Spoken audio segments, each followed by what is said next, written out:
মালদার হবিবপুরের বুলবুলচন্ডী আর.এন. রায় গ্রামীণ হাসপাতালে চিকিৎসক দীপাঞ্জন মণ্ডলকে নিগ্রহ করলেন হবিবপুরের বিডিও অংশুমান দত্ত। এই ঘটনার প্রতিবাদে চিকিৎসক ও স্বাস্থ্যকর্মীদের বিক্ষোভ। ওই চিকিৎসককে মারধরের ছবি সোশ্যাল মিডিয়ায় ভাইরাল হয়েছে। এই ঘটনার প্রতিবাদে শনিবার দুপুরে ডাক্তার ও স্বাস্থ্যকর্মীরা কর্মবিরতি পালন করেন। এদিন ধিক্কার মিছিলে প্ল্যাকার্ড হাতে নিয়ে বিডিওর বিরুদ্ধে স্লোগান দেন তারা। প্রায় 2 ঘন্টা কর্মবিরতি পালন করেন। জানা গেছে, বৃহস্পতিবার রাতে মালদার হবিবপুর ব্লকের বিডিও অংশুমান দত্ত তার স্ত্রীকে নিয়ে স্থানীয় বুলবুলচন্ডী আর.এন. রায় প্রাথমিক স্বাস্থ্য কেন্দ্রে যান। তার স্ত্রী অসুস্থ ছিলেন। সেখানেই ওই চিকিৎসককে মারধরের অভিযোগ ওঠে বিডিওর বিরুদ্ধে। হবিবপুর থানার অভিযোগ দায়ের হয়।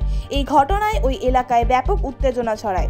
এদিকে হাসপাতালের ভেতরে ঢুকে চিকিৎসক নিগ্রহের ঘটনার 24 ঘন্টা কেটে গেলেও অভিযুক্ত বিডিওর বিরুদ্ধে কোনো ব্যবস্থা নেওয়া হয়নি বলে অভিযোগ।